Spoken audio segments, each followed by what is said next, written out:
I was born in St. John, New Brunswick many years ago, and in a family that was very busy at the time. I just had my two sisters and myself, but later on my two brothers were born. But I thought I'd talk about Christmas when we just had the two sisters and my parents, and it was a happy household.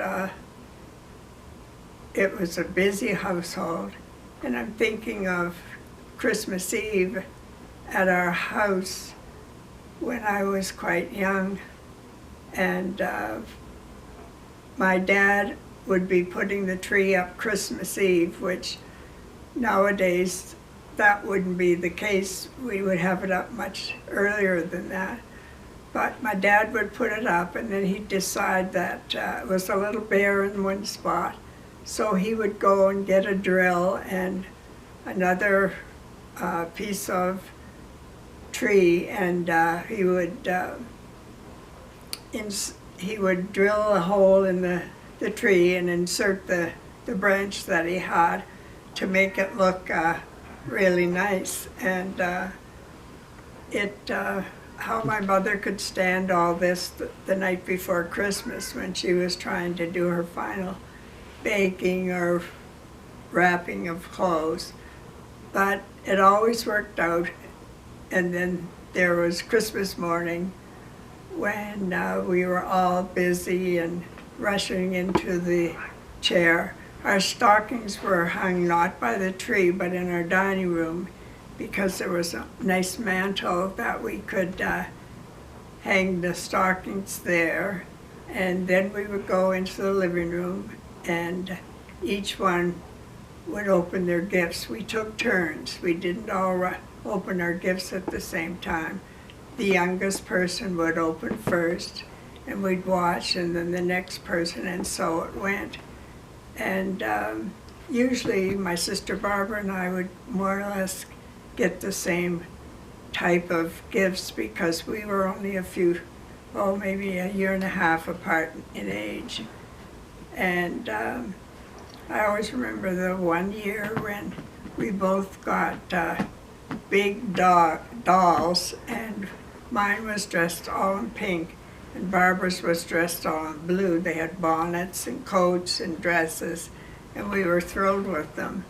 But later on, Barbara knocked her doll's head against something and broke it, so that was the end of her doll. But I kept mine for a few years, and it was a nice gift to receive from Santa. And Christmas dinner was always at our house, and we would just have our own family. But later on in the evening, it was always the rest of my mother's family would come, and we would all have some of the goodies that she made, and some of the aunts would bring things as well. So it was a happy time and family time. So then when I moved to Alberta and Calgary, it was a little lonely the first Christmas for Bill and I. At least that's the way I felt. But then someone knocked at our apartment door, and we went, and there was two of the men that Bill had lived with before we were married. So that really made a nice Christmas Eve for me, that someone else came and shared that time with us. I was saying how the two friends of Bill's came Christmas Eve, and that was very nice for me. But later on, when Bill and I got married, we moved to Haysboro, and we had a new house there. And then when we had Larry and Rodney, it was lots of fun, because Bill made sure it was fun, and he would always overbuy for the children But of course, they loved it. And then later on, we had Diane, and it was nice to see a little girl opening her gifts so different from what the boys received. And then as they grew up, we moved to our house in Canyon Meadows, and Christmas morning was still exciting. And I always remember the year when the boys and Diane were a little bit older. I really don't know their ages at that point, but we used to put gifts underneath a silver tree that we kept in the downstairs area. And we would take the children downstairs after they had opened their gifts upstairs. And there was envelopes on the tree this particular year. And Larry reached and got the envelope, and he opened it. He said, "I don't know what it means," but he says, "I think we're going to Hawaii." And he was right. We had booked a flight for the spring that we would all go to Hawaii. And so that was very exciting. And Larry said, "Well, you should have told me before that we were going, because then I could have told my friends." And I said, "Well, we were making a surprise for you." He said, "No, I wanted to be able to tell my friends as well that we were going to Hawaii." So that was his thinking. And later on in the spring, we did go to Hawaii, and it was a wonderful trip. It was very exciting. The boys enjoyed the flight over, and Diane as well, because it was war there then, and they always gave us the best of service. And when we arrived, Bill had arranged for a van to pick us up with our luggage, but the boys went in the van because they really wanted to have a drive with the driver. And so Diane and Bill and I, we went by car to the resort that we were going to stay at.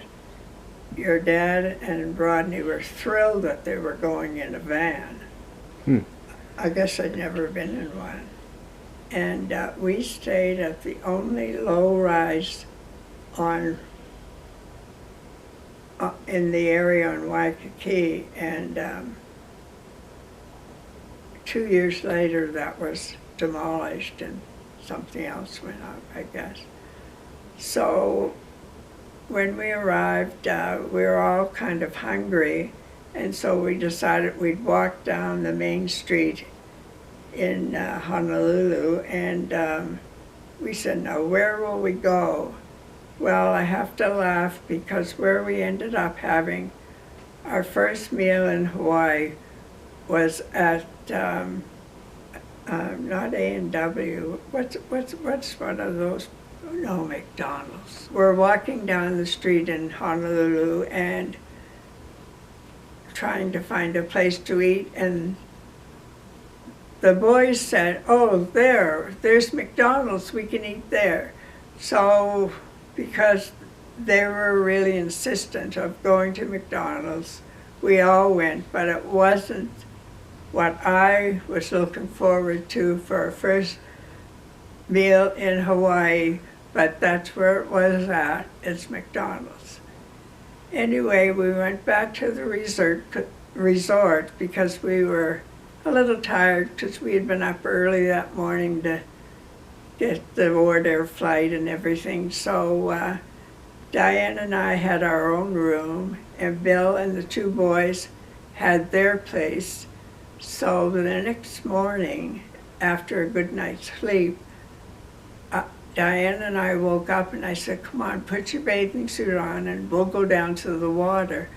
So we did, and gradually Rod would come out and Larry would come out and join us down in the water, and we were having a fun time. And then we turned around, and there's their father coming. and he's in his bathing suit shorts, but around his neck are all our leis that we were given when we landed. So we all start laughing because he was the only one that went swimming with the leis around his neck. But it was a good time. Everything was so new and everything was so wonderful. So after that day, the next day, we took a hydrofoil boat over to Maui where we were going. And so we got on board and we headed out of the bay that we were in. Well, of course, then the waves started coming and the boat was rocking. And I looked across to where Rod and Larry were sitting, and Rodney had his head leaning against the window, and I could tell right away that he felt ill because it was really bumpy on the plane or on the boat. And they had just brought around sandwiches and so on. And I thought, well, that's poor timing when we're just starting out to get sandwiches after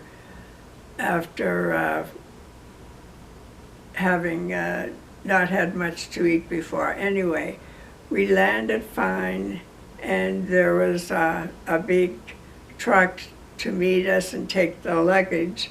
And then we went by car to where we were staying. And when we got there, our luggage wasn't there. So we phoned and said that we hadn't received our luggage. And they said, well, there was a mix-up, so you won't get it until tomorrow.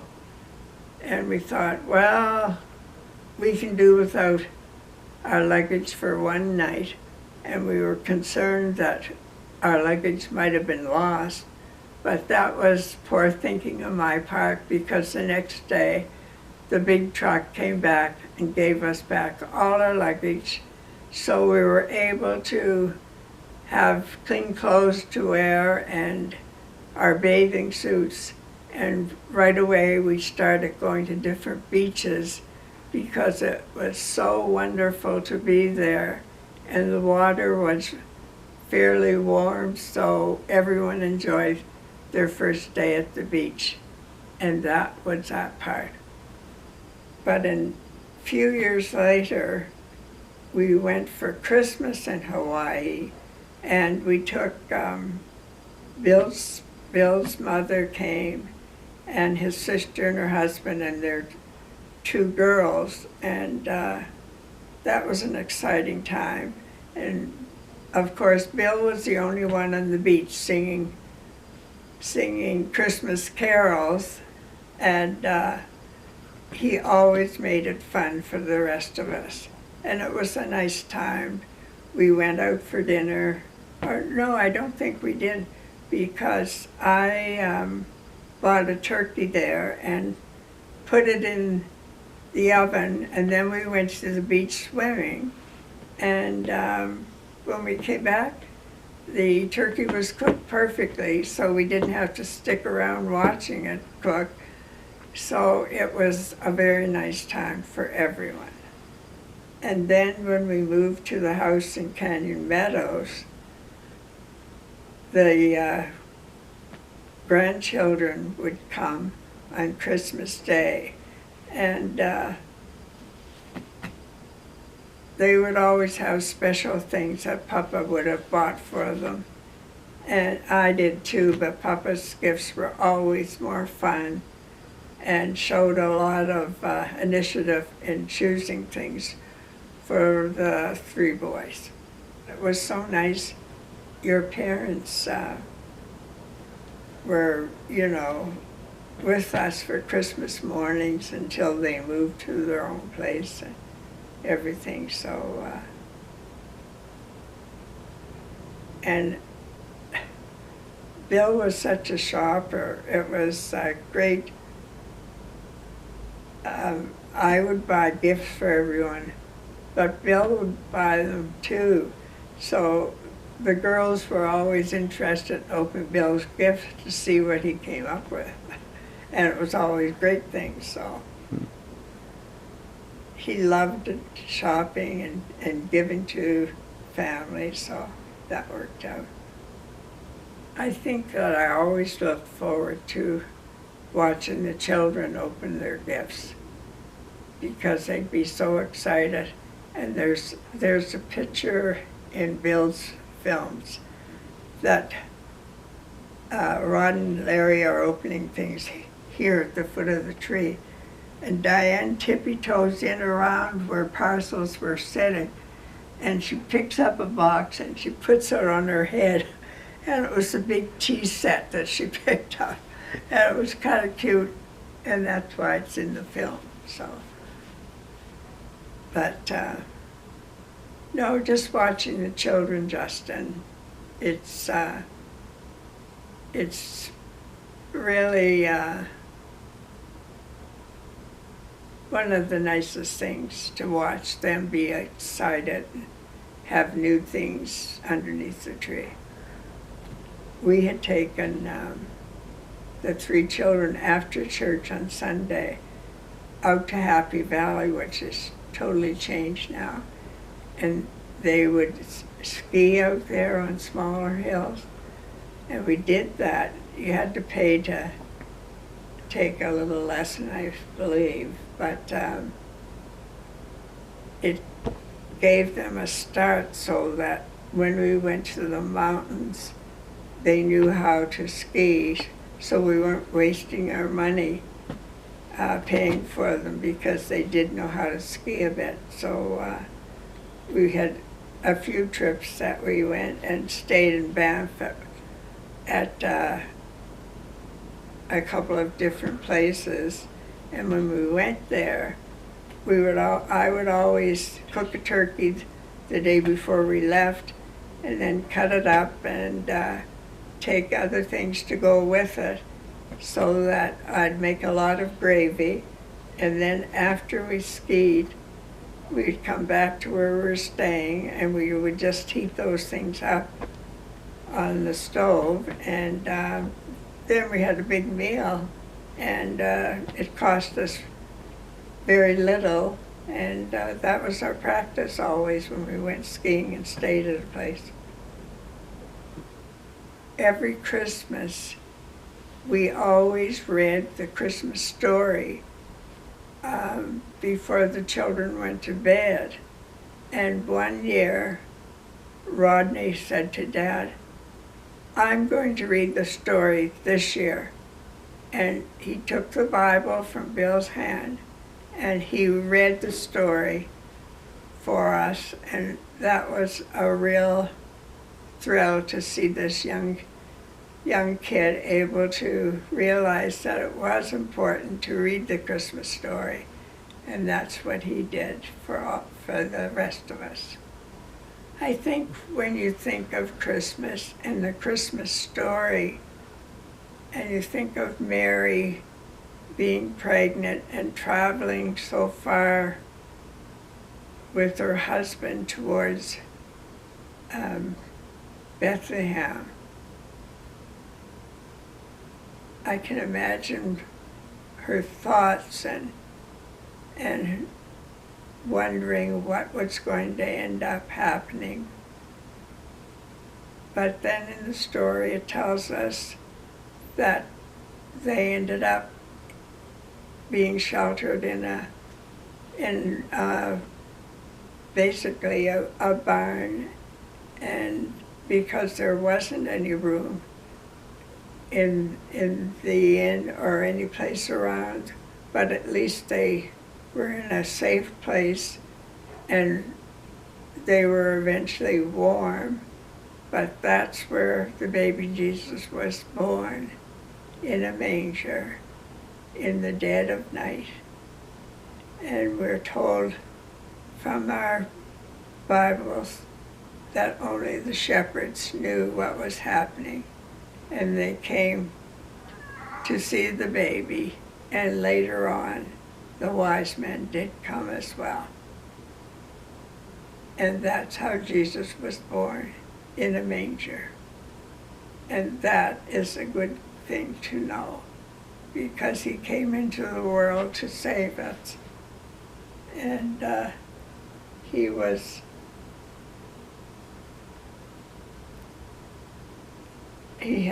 God had sent him to save the rest of us. And he did. He gave his life for us, and we treasure that he would do that for the people.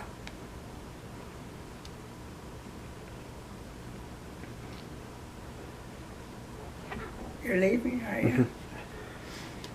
Have to go to Justin. I know that God is always there for us, and that he hears us when we pray to him. And it's unbelievable that God sent his only Son to save us. And if you believe that, then you will always have the feeling that God is near you, and you can go to him in prayer and tell him whatever you want to do. Because he loved us so much that he gave his life for us. And I know that, and I can pray to him every day. And now, after all that time, we moved to number 9 in Douglasdale. And at first it seemed really strange because it was just Bill and I. But eventually we got used to it and enjoyed just the quietness of Christmas morning with the two of us. Now the Papa isn't here.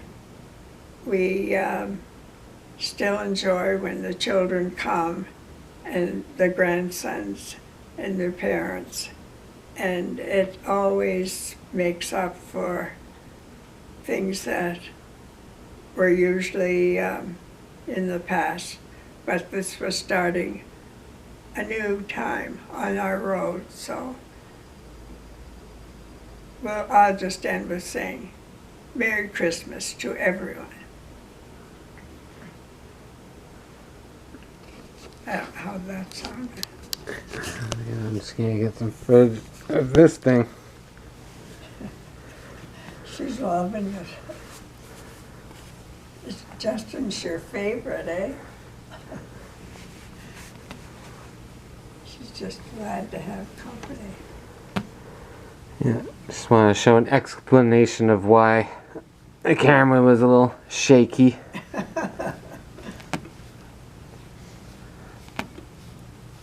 Director's assistant right here.